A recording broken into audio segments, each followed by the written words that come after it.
जय गुरु जी, शुक्राना गुरु जी। संगत जी, आज का सत्संग ऑटोबायोग्राफी ऑफ अ योगी की बुक में से ही पढ़ा जा रहा है। संगत जी, अगर आपने पहले के सत्संग संगत जी नहीं सुने हैं तो आप उन सत्संग को भी ज़रूर सुनना। जब आप डे 1 से लाइन वाइज सत्संग सुनेंगे संगत जी, तो आपको बहुत अच्छा अनुभव होगा। संगत जी, सत्संग को सिर्फ अपने तक ही मत रखें, आप सत्संग को शेयर भी जरूर करें, क्योंकि संगत जी गुरु जी कहते हैं सत्संग सुनने वाले दा भी कल्याण, सत्संग सुनाने वाले दा भी कल्याण। तो संगत जी, हम सबको मिलकर कल्याण का हिस्सेदारी बनना है और सत्संग को जरूर शेयर करना है। जय गुरु जी, शुक्राना गुरु जी। आज के अध्याय में परमहंस जी बता रहे हैं कि जब उनके गुरु श्री युक्तेश्वर जी उनको नगर संकीर्तन शोभा यात्रा निकालने के बारे में कहते हैं और कहते हैं कि नगर की सड़कों और समुद्र तट से शिष्यों की शोभा यात्रा लेकर जानी है, तो उस दिन बहुत ज़्यादा गर्मी होती है और कर्क संक्रांति का वो दिन था। ऐसे में परमहंस जी गुरुजी से कहते हैं कि मैं शिष्य मंडली को नंगे पांव उस अंगारों की तरह तप्त रेत पर कैसे ले जा सकूंगा। तो उनके गुरुदेव उनको कहते हैं कि मैं तुमसे एक गुप्त बात बताता हूँ, प्रभु एक मेघ छत्र भेज देंगे, तुम सब सुखद वातावरण में चलोगे। फिर परमहंस जी खुशी खुशी शोभा यात्रा की तैयारी करते हैं। उनका दल आश्रम से सत्संग की पताका लेकर रवाना हो गया। इस पताका की परिकल्पना श्री युक्तेश्वर जी द्वारा की गई थी, जिस पर तृतीय नेत्र या दिव्य चक्षु का प्रतीक बना हुआ था। जैसे ही परमहंस जी और अन्य शिष्य आश्रम से बाहर निकले, मानो जादू से आकाश मेघाच्छादित हो गया। देखने वाले के मुंह से आश्चर्यचकित हो जाने वाले भाव निकले जब वर्षा की हल्की बौछार हो गई, जिससे नगर की सड़कें और समुद्र तट की तप्त रेत शीतल हो गई।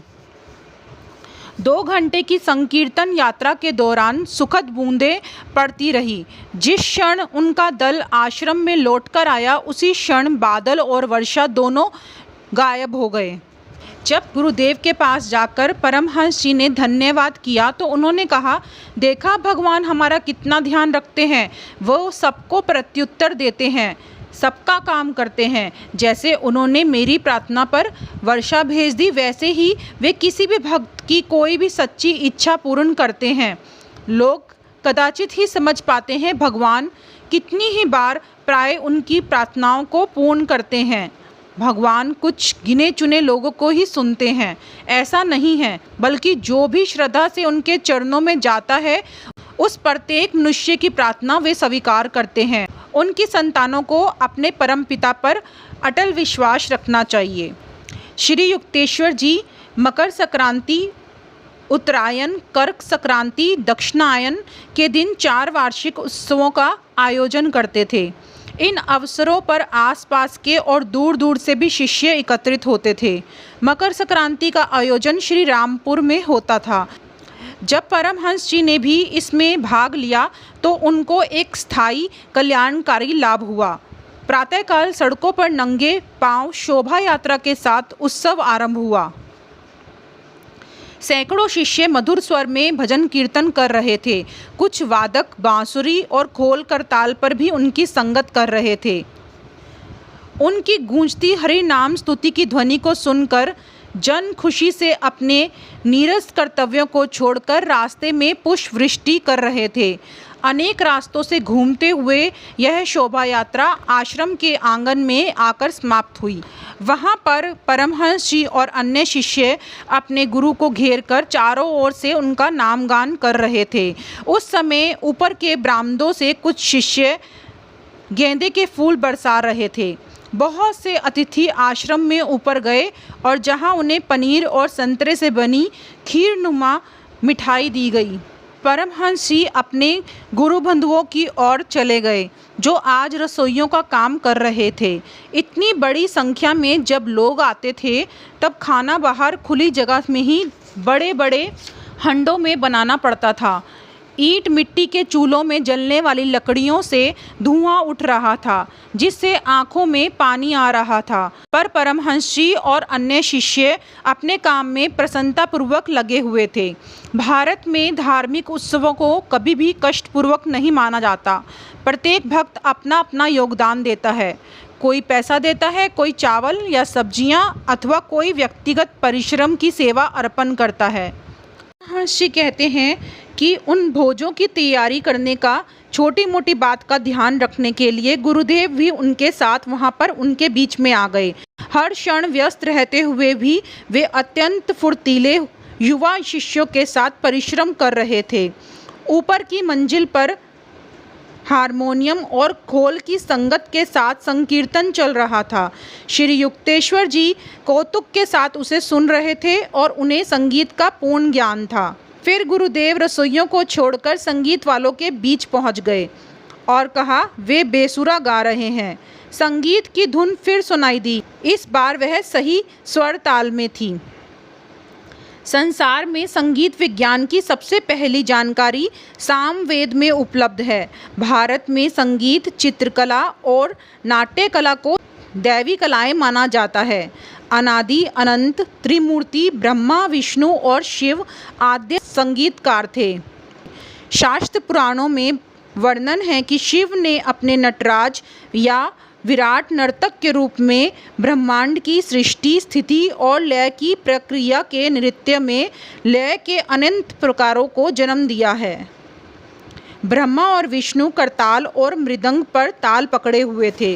विद्या की अधिष्ठात्री देवी सरस्वती को सभी तारवाद्यों की जननी वीणा बजाते हुए दिखाया गया है। हिंदू चित्रकला में विष्णु के एक अवतार श्री कृष्ण को मुरली के साथ चित्रित किया गया है। उस मुरली पर वे माया में भटकती आत्माओं को अपने सच्चे घर को लौट जाने का बुलावा देने वाली धुन बजाते रहते हैं। 6 मूल रागों की 126 शाखाएं उपशाखाएं हैं, जिन्हें रागनियां और पुत्र कहते हैं। 6 रागों में से हर एक राग की दिन के विशिष्ट समय और वर्ष की विशिष्ट ऋतु के साथ प्राकृतिक अनुरूपता है, और हर राग का एक अधिष्ठाता देवता है जो उसे विशिष्ट शक्ति और प्रभाव प्रदान करता है। इस प्रकार हिंडोल राग को केवल बसंत ऋतु में उषा काल में सुना जाता है। इससे सर्वव्यापक प्रेम का भाव जागता है। दीपक राग को ग्रीष्म ऋतु में सांध्या बेला में गाया जाता है। इससे अनुकंपा या दया का भाव जागता है। मेघ राग वर्षा ऋतु में मध्याह्न काल के लिए है। इससे साहस जागता है। भैरव राग अगस्त, सितंबर, अक्टूबर महीनों के प्रातःकाल में गाया जाता है। इससे शांति उत्पन्न होती है।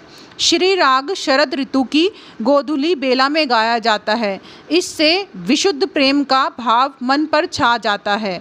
मालकोस राग शीत ऋतु की मध्य रात्रि में गाया जाता है। इससे वीरता का संचार होता है। प्राचीन ऋषियों ने प्रकृति और मानव के बीच ध्वनि संबंधों के इन नियमों को खोज निकाला। मनुष्य विशिष्ट मंत्रों के प्रयोग द्वारा सारी प्राकृतिक अभिव्यक्तियों पर नियंत्रण प्राप्त कर सकता है। इतिहास में 16वीं शताब्दी के बादशाह अकबर के दरबारी गायक तानसेन की उल्लेखनीय शक्ति का वर्णन किया गया है। एक बार दिन में ही बादशाह ने उन्हें एक रात्रिकालीन राग गाने का आदेश दिया, तो तानसेन ने एक मंत्र का लयबद्ध प्रयोग किया, जिससे महल के सारे परिसर में तत्क्षण अंधेरा छा गया। मानव स्वयं नाद, ब्रह्म या ओम ध्वनि की एक अभिव्यक्ति है, इसलिए ध्वनि उस पर तत्काल प्रबल प्रभाव डालती है।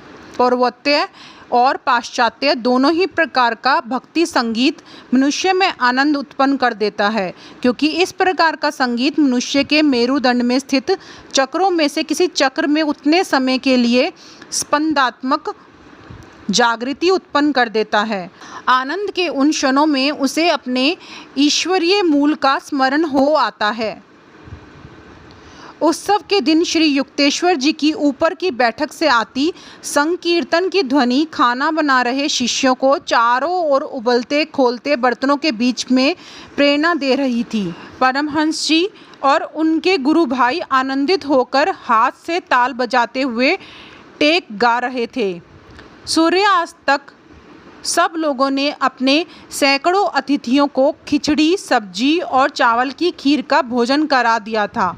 आंगन में सूती दरियां बिछा दी गई थी। शीघ्र ही तारों से भरे आकाश के नीचे जन समूह बैठ गया और श्री युक्तेश्वर जी के अमृतमय ज्ञानोपदेश को सुनने लगा।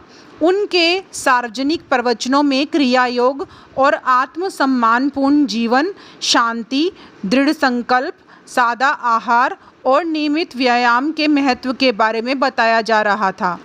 अत्यंत छोटी आयु के बाल शिष्यों ने फिर स्तोत्र पाठ किया। उसके बाद संकीर्तन के साथ सभा विसर्जित हुई।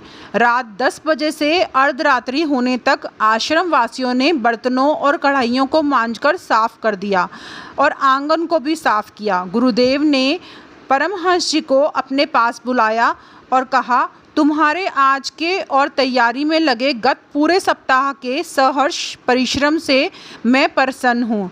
मैं तुम्हें अपने साथ चाहता हूँ। आज तुम मेरे साथ सो सकते हो। परमहंस जी को यह सौभाग्य प्राप्त हुआ जिसके प्राप्त होने की उन्होंने कभी आशा भी नहीं की थी। सोने के लिए जब वो दोनों लेटने जाने लगे तो 10 मिनट बाद ही गुरुदेव उठकर बैठ गए और पूरे कपड़े पहनने लगे। परमहंस जी ने कहा, क्या हुआ गुरुदेव? उन्होंने कहा, मुझे लगता है कुछ शिष्य ठीक से गाड़ियां ना मिलने के कारण अब कुछ ही समय में यहाँ वापस पहुँचने वाले हैं। चलो हमें उनके लिए भोजन तैयार करके रखना चाहिए। गुरुजी, रात में 1 बजे कोई नहीं आएगा, परमहंस जी ने उनसे कहा। फिर उनके गुरु उनसे कहते हैं, तुम सो जाओ, तुमने बड़ा कठिन परिश्रम किया है, पर मैं खाना बनाने जा रहा हूँ। श्री युक्तेश्वर जी का दृढ़ स्वर सुनते ही परमहंस जी पलंग से कूद पड़े और उनके पीछे पीछे ऊपर के ही तल्ले पर अंदर की ओर बालकनी से लगे एक रसोई घर में जा पहुँचे। शीघ्र ही चावल और दाल उबल रहे थे। गुरुजी स्नेहपूर्वक मुस्कुराए, आज रात तुमने थकने और कठोर परिश्रम के भय को जीत लिया है। भविष्य में इनसे तुम्हें कभी कोई परेशानी नहीं होगी। उनके श्री मुख से आजीवन आशीर्वाद के शब्द ये निकल रहे थे कि आंगन में पग ध्वनि सुनाई देने लगी। दौड़कर जब परमहंस जी नीचे जाते हैं और दरवाज़ा खोलते हैं तो शिष्यों का एक दल अंदर की ओर आता है। उनमें से एक ने कहा, प्रिय बंधु, इस समय हम गुरुदेव को कष्ट बिल्कुल नहीं देना चाहते थे, परंतु गाड़ियों के समय के बारे में हमसे भूल हो गई और हमें लगा कि अपने गुरु के दर्शन किए बिना हम घर नहीं लौट सकते। तो परमहंस जी ने उनको कहा, वे आप लोगों की ही प्रतीक्षा कर रहे हैं और आपके लिए भोजन भी बना रहे हैं। श्री युक्तेश्वर जी की स्वागत वाणी गूंज उठी। परमहंस जी अतिथियों को रसोई घर में ले गए। उनके गुरुदेव की आंखों में बहुत ज़्यादा चमक जाग गई थी और उन्होंने परमहंस जी से कहा कि अब जब तुमने उनसे बात कर ली है तो निश्चय ही तुम्हारे संदेह का निवारण हो गया होगा कि सचमुच उनकी गाड़ी छूट गई थी। आधे घंटे के बाद परमहंस जी भी अपने गुरुदेव के पीछे पीछे उनके शयन कक्ष में जा पहुँचे। जय गुरु जी। संगत जी, मेरी ही तरह आप सब ने भी ऐसे बहुत सारे सत्संग सुने होंगे जिसमें गुरुजी जब फिजिकली प्रेजेंट थे तो वो कई सारी संगतों को ये आदेश देते थे कि अभी नहीं जाना है या अभी यहीं रुकना है। संगत जी, इस तरह से गुरुजी अपनी संगतों को आदेश देते थे कि कब उनको जाना है और किस समय उनको गुरुजी के पास से निकलना है। संगत जी, इसी तरह सभी गुरु अपने शिष्यों को बहुत प्यार से संगत जी हर तरह से हर चीज़ समझाया करते थे और अपनी संगतों के लिए बहुत ज़्यादा चिंतित और उनसे बहुत ज़्यादा स्नेह भी रखते थे। यही भावना संगत जी गुरुजी दिखाया करते थे कि किस तरह से वो अपनी संगतों से कितना प्रेम करते थे और उनके लिए कितने ज़्यादा चिंतित रहते थे। संगत जी, जब भी हम ये बुक सुन रहे हैं तो मेरी ही तरह आप सबको भी संगत जी गुरुजी के होने का एहसास हो रहा होगा। आपको भी एहसास हो रहा होगा कि हम कितने प्यार से गुरुजी की महिमा का ही गुणगान सुन रहे हैं। जय गुरुजी, शुक्राना गुरुजी।